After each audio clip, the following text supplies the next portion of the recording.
What's up, everyone? I'm just gonna do a quick live video for reference on my YouTube channel. And I haven't been on Facebook Live for a while, so I thought I would just go ahead and do that.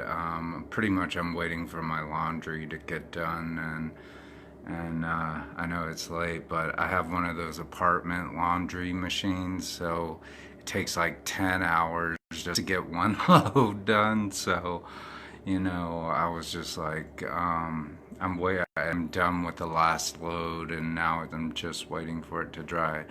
But anyways, what I'm doing is, I'm in the nicer part of my apartment, not the shabbier part, but I thought I'd do some of the spices or incense stuff that I received a couple days ago, and it's this doesn't seem like to be a very popular video among people because they're just spices and herbs and shit, and nobody really cares about them. But for my own reference, I'd like to do that. So, anyways, I'll give you a quick view of them, and I'll give you kind of an idea of what they're used for, or what.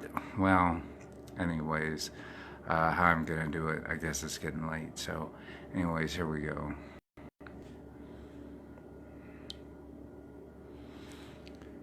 All right. The This is like the quick overview of what I'm going to be showing you, and I'll tell you what they're good, well, what you can do with them and what they smell like. But I think I'm going to start off with the Ceylon Cinnamon. Now, a lot of people confuse cassia with cinnamon because when you go to the grocery store, you'll get cinnamon. It's labeled cinnamon, but it's not actually cinnamon. What you're purchasing is cassia, and that's a different tree, but it has the same flavor and aromas as regular cinnamon.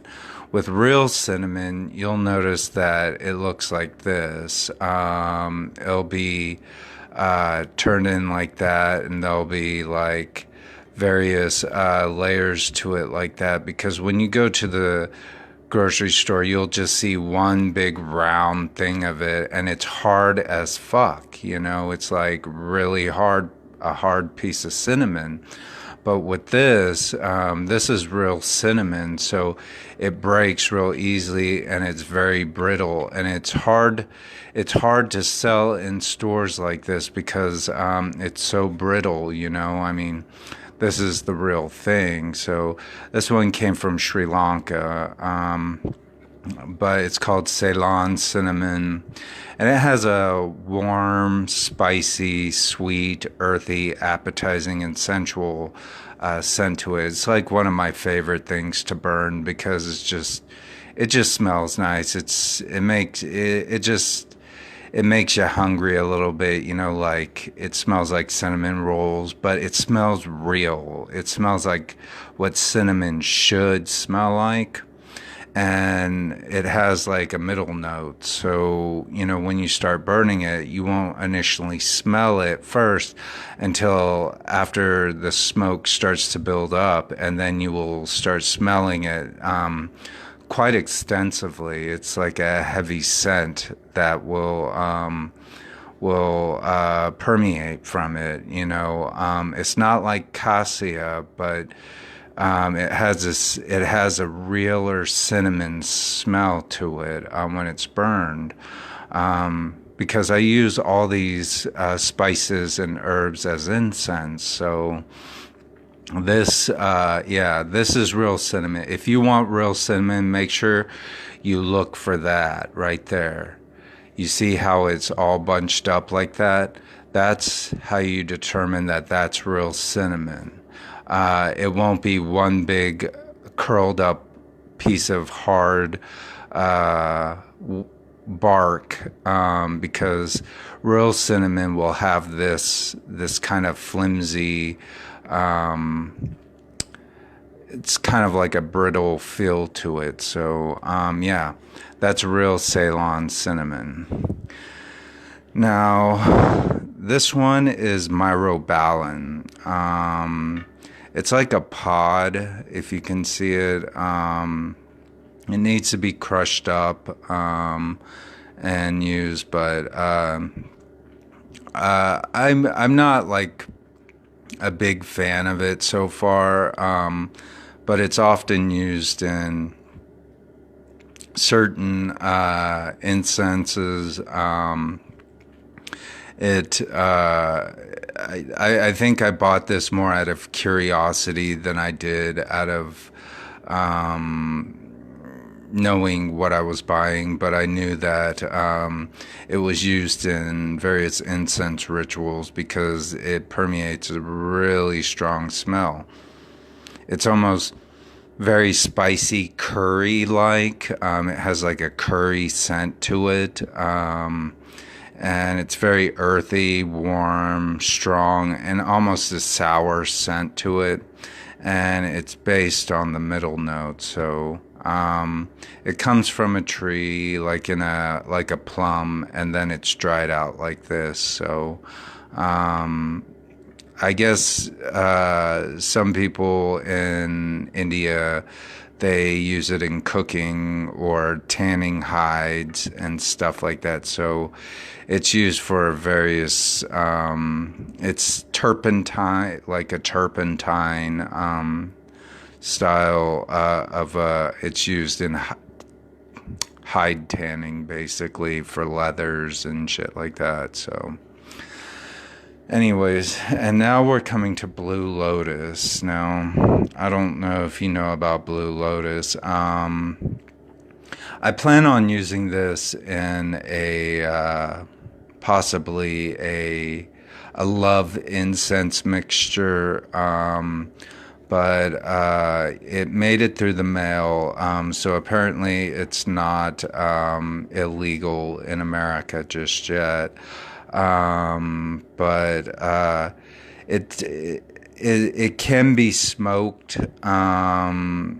Like you can roll it up or smoke it and whatever thing.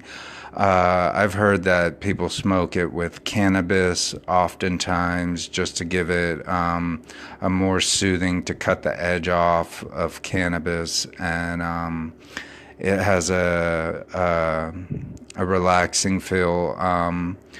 I've smoked it. It's a little intoxicating. It's nothing that's gonna blow you away and you're gonna feel like, oh man, I'm so stoned off Blue Lotus, you know.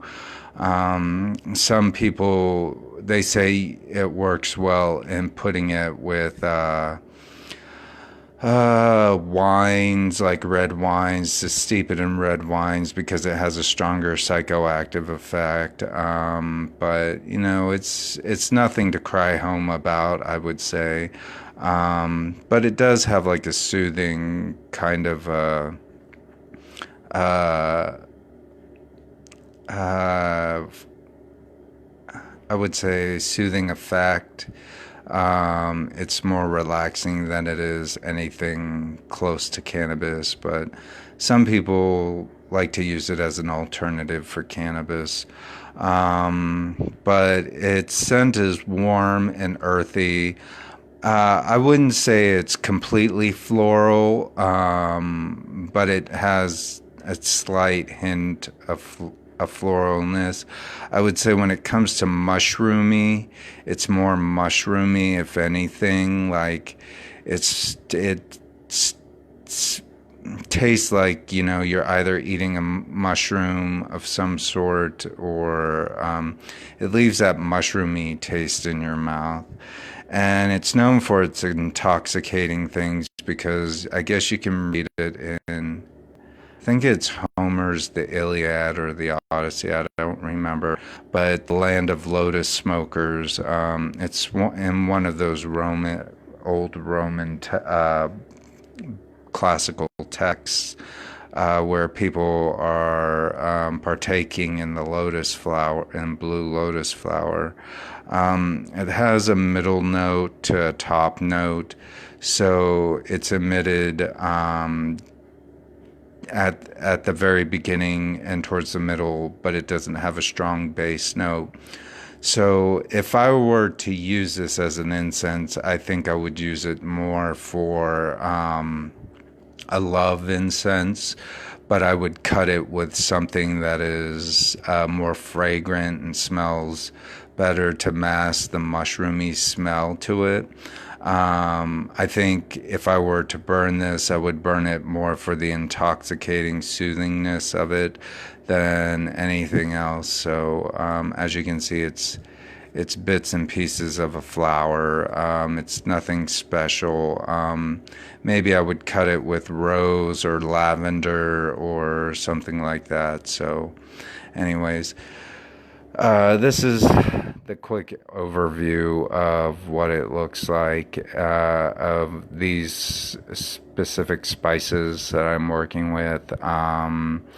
But yeah, like I said, I would say the Ceylon cinnamon is probably the best because that just smells extremely like cinnamon. If I wanted real cinnamon, I would go with the Ceylon musk or the Ceylon cinnamon, whereas I wouldn't go to like your regular grocery store and pick up that cinnamon, which you could burn. It doesn't smell bad. I've burned that before, but that's not real cinnamon. That's cassia. Like I said, it's false advertising, basically. So this is the latest of my collection. So anyways,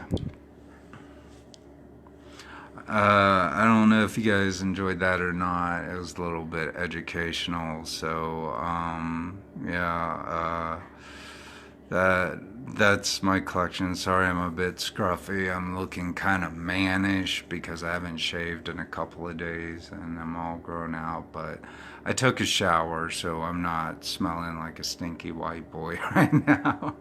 So yeah. So anyways, I hope you guys have a good night, and I'll talk to you later.